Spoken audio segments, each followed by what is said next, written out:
these systems really don't work unless there's a dedicated funding source for doing it. I can't think of any systems that have really been built to the scale at which we're talking about here in Oklahoma City that don't have a standard funding source. Most of those are dedicated funding source. Most of those dedicated funding sources are sales tax. It's about 60% of local funds that go into transit systems are sales taxes. Why is that? Anybody weigh in on why you think that is? And that number is probably a little bit low because they group general funds in their own category, and a lot of general funds around the country are also sales tax based. So that number's, I mean, that's pretty, 2/3 of the systems are funded with sales tax. Anybody tell me why I think that is?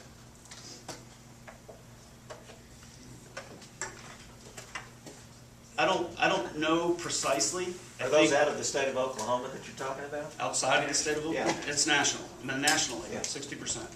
The biggest thing is property taxes are usually off limits. Fuel taxes are reserved for roads and bridges and supporting the automobile. So it's really the only thing that's left that's robust enough to cover the type of investment we're talking about. It also is paid for a lot by visitors. Charlotte's system is a half-penny sales tax. They've got 10 miles of light rail in place. They've got another 8 on the way. 35% of that sales tax is visitors to the region. And that includes people from just outside the region.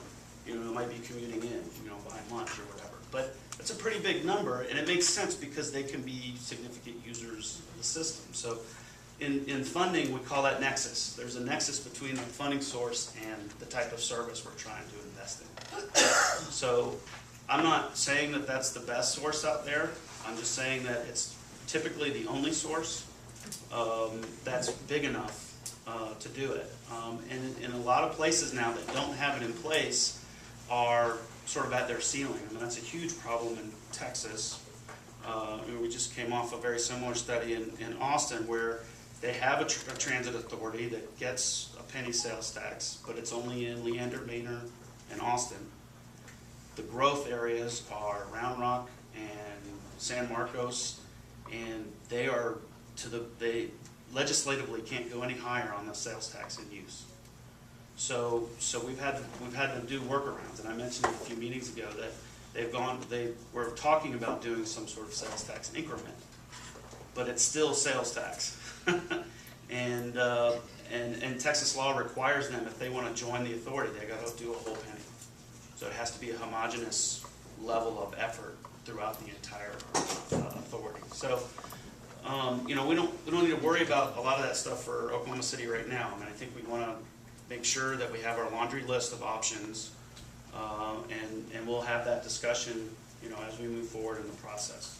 So you said that over 60% is using sales tax. What's the other 30, 40%? What other sources? There's a lot of systems out there that are funded with property tax. Well, there are. I will tell you, they're mostly in the Midwest. You know, Indiana, all the systems are basically property tax, and frankly, they're dying on the vine. And the reason for that is they have to go back to their respective municipal government every year, or every 2 years, or every 4 years, depending on what state you're in. There's really no hope for trying something new for that system, because if they're getting a little bit of extra money this year, or they get some funding for a route to be run for 3 years, just drops back off the table after 3 years. And they can't, you know, you don't have any innovation in that system. And then they're also in a lot of cities that you know, I mean, Fort Wayne is a good example. It's like the jobs are gutted from that area, so the system is designed for getting people to jobs that are left in 1985, and it's just not producing any ridership, and so they cut service and get smaller, and that's what I mean when I say dying on the vine. So, you know, property tax can be very limiting for a system. And what percent is coming from the federal? I have a new chart up here. This is I took data from NTD. This is 2 years old now, but it still kind of illustrates my point, I think. For all systems over 200,000, okay, they have two data sets. They have a set that aggregates everything for systems over 200,000 people in population in the service area, sorry. And then they take the top 50, which is another data set. And so I subtracted the top 50, which is this first column, from the overall set of those over 200,000. Okay, so you can see the top 50 is almost 75%, maybe even a little higher, of the dollars spent on transit in the country out of all of these urban systems. So I think that if there's 50 in the first column, there's maybe 250 in the second column.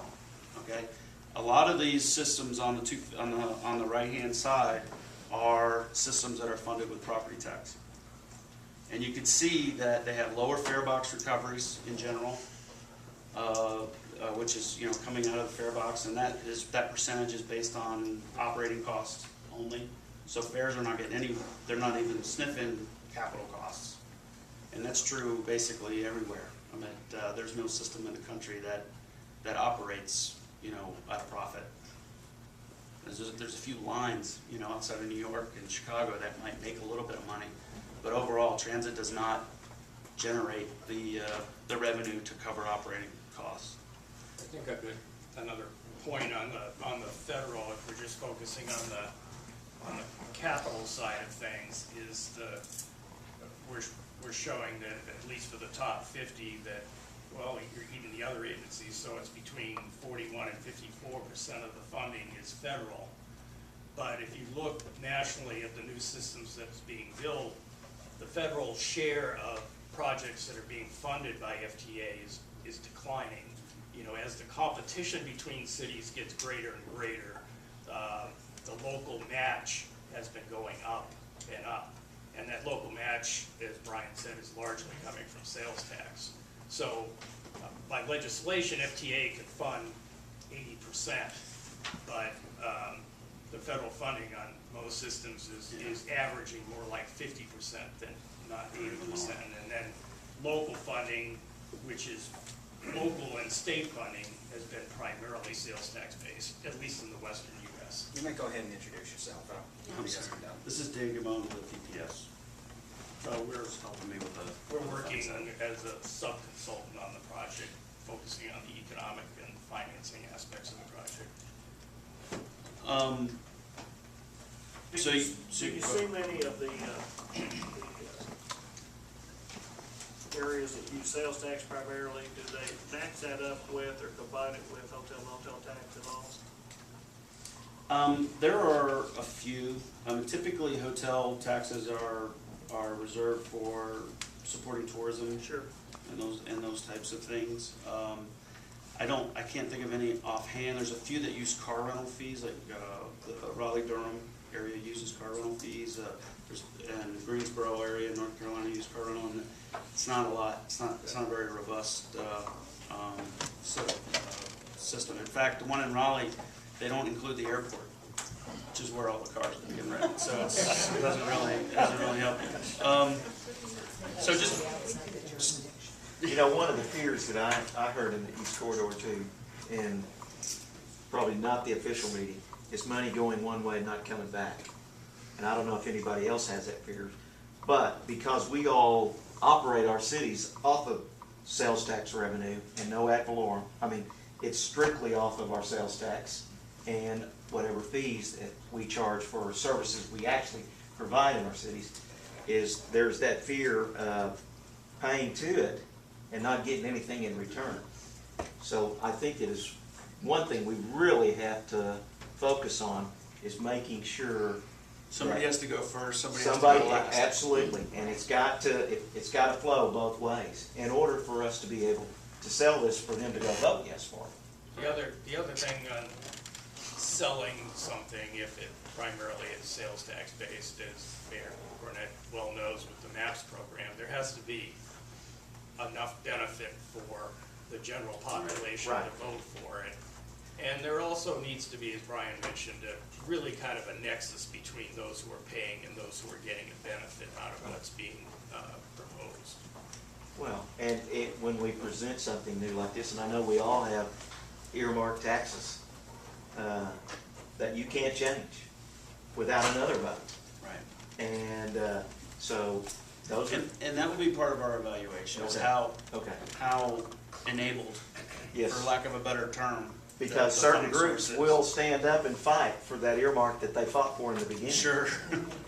You know, I mean, I think the biggest thing is we want to set up this transit system such that they don't have to go back for approval for a reasonable amount of time, because it just gives them the flexibility to be able to provide the services and handle cash flow and things like that. There's just a couple other points I want to make about this. That's one question down here. Yes, sir. Is it normal or abnormal that states participate financially in regional transit systems? And if so, does it tend to be the capital side or the operational side?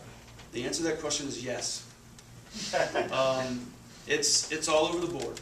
You've got Georgia, which puts $6 million a year in rural transit. You've got Texas, which puts probably less than that. You've got New Jersey and Connecticut, where the entire transit system for the state is run by the state. I'm originally from Massachusetts, and I'm from the western third of Massachusetts, and the T serves, MBTA in Boston serves the eastern 2/3 of the state, and they call themselves a state agency, and it's ginormous, and it's a huge system. But it varies. I mean, it's all across the Does board. Colorado in Denver's system? Well, You're from Denver, so you better know that. Well, the RTD, there, the RTD is the Regional Transportation District, and it is all funded by the district. There is some state transportation money that goes into other Everywhere transit else. systems around the state, Yeah, so everywhere but Denver. everywhere but. And it's probably not a huge amount. We can look it up. I don't know the So exact amount. generally, other than where they really run it, it's minimal participation. That's a good point. That's a relatively good point. There may be some. Yeah. There are some There may that are be in some state matching funds, but it's a smaller increment of the total. Michigan, that's one of the states that has a lot of property tax funded systems. They've kind of stepped up and give a reasonable slug of money to each of the systems based on their operating statistics. But it really does range across the board. So, and you look at the percentages for state are kind of both the same for both types. In North Carolina, for instance, they'll fund up to a quarter of a fixed guideway investment. So the light rail in Charlotte was a quarter funded by the state. So there's some that help on the capital side as well. The rail runner in Mexico. That's completely state funded. Yep. Well, and I find what's interesting is so much of the basis of economic development for regional transit systems and the modern development of them is based on TOD and, the fact that they don't make a profit. When you look at the flip side of all the revenue growth from TOD, sales tax and all that, a large part of that revenue goes to the states because it's state sales tax. So it seems to me there is obviously a good reason to ask the state if these systems that are being paid for by the local district are generating an enormous amount of Right. state sales tax revenue, that there's a basis for at least hoping that you would get something back from it. We need to make a note of that because it's that kind of speaks to me about looking at this tax increment type of assessment, but looking at it both at the state level as well as the local level. So Certainly, we need to the new write that down. Transportation Act, which is called MAPS 21, provides a greater emphasis on what they call value capture as a funding source for transit. Value capture is primarily what would come from enhanced real estate development through TOD. But our experience so far is most of the value capture has been sort of co-opted by the local communities for land use development changes around stations, and we haven't seen very many examples of where it has been used to fund the development of the system, and there's a couple of reasons for that, but one primary reason for that is that value that you get from TOD or transit-oriented development usually doesn't occur until after the system is up and operating, so it's very hard to kind of get that revenue stream up front to Right. build the system. Yeah, those incremental taxes start really low and they grow over time. I had one other question in kind of follow-up to the who comes first, who comes last, and everybody gets something as part of this. And you mentioned earlier, you're gonna be looking at, you're looking at the primary commuter corridor systems, and then you'll be looking at the funding of the existing COT, Edmund Norman systems. But will you also go further and look at, for instance, Denver, Dallas, the RTA actually operates the entire enlarged bus system for the entire district. And there would be a big difference in the perception of everybody's getting service, whether maybe the rail line or the BRT isn't there yet, if the investment includes a much enlarged bus, standard bus system for everybody. Right. Versus just the money going toward those existing systems. And I think there's a big difference there. Will you be looking at both of those? I think from our perspective, I think we need, that's one of the reasons why we want to have this discussion along with the governance discussion, because there is an impact there. And I think what we want to do is sort of listen to how the governance discussion is happening and how it's going and what the RTA might look like, and make assumptions based on that. That's really the best I think we can do on the funding side. And there's, talk about funding being different across the board from state to state. Governance is different across the board from state to state. And there's cities out there that the rail is run by one entity and the buses are run by another entity, and there might be a suburban bus that's run by another entity, and then they might have an umbrella RTA, like Chicago is a good example of that. Heavy rail and bus in Chicago might be the same entity, but they still answer to this overarching RTA, and that's the funding mechanism for transit in Chicago. San Francisco region is all over the map, and they got systems all over the place, and there's BART and Muni in San Francisco. BART has heavy rail, Muni has light rail and bus, and they're different systems. We'll just kind of hang on with the governance discussion and make a call on that and assumptions on that in our plan. But I think it's a good point to have us profile and look at some of the developments of some of the other commuter rail systems and whether they were funded separately or whether they were an expansion of the existing transit agency to incorporate that into their function. And I think you make a good point that, at least from our experience, a lot of the newer commuter rail lines that they developed, Salt Lake, Denver, Minneapolis, were really expansions of existing transit agencies. Most start that way. DART was taking over the Dallas transit system, which was bus only, and they've overlaid this light rail. Charlotte's always been a city department, so it's never really anybody took anything over. So it's just all across the board. One comment to kind of follow up on Jack's concern about money going this way, not coming back. When we looked in RTD1, we looked at the financing and the governance side of it. One of the concerns we had in trying to determine the boundaries for a regional transit authority was the concern of losing sales tax to the communities that are involved in the transit authority, and tried to draw those boundaries in a way in which it encompasses the density of population, the density of work, and all of those different pieces. But the other concern was that the boundaries did not exclude large retail areas, because if you did that, you run the risk of people not shopping in your transit authority and going outside of it to shop, so you're losing gross tax Just all the way around. dollars out of it. Right. We all think sales tax we understand sales tax is the easiest approach to this, but none of us want to be in a position where we create an authority and the boundaries of such that we push people out. I might use the term simplest, not necessarily the easiest. But, Simplest, okay. but we had a short discussion about that last meeting, in terms of having a new special district that would constitute the RTA, designed kind of the way you're talking about it. And I raised the point then, and I'll raise it again, is that you have to be careful, because then you might be going to the state twice for setting up this new district that's not based on some other set of lines on the map.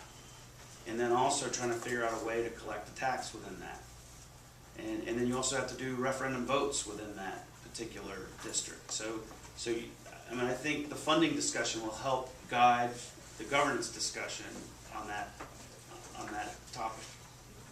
So, and that's why you do it in the same room. So, just a couple of, we struggle when we're talking about funding with, I call it sort of a semantic issue.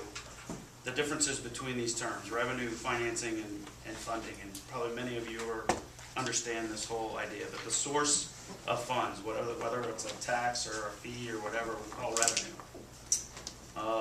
And it's just the source of the money coming.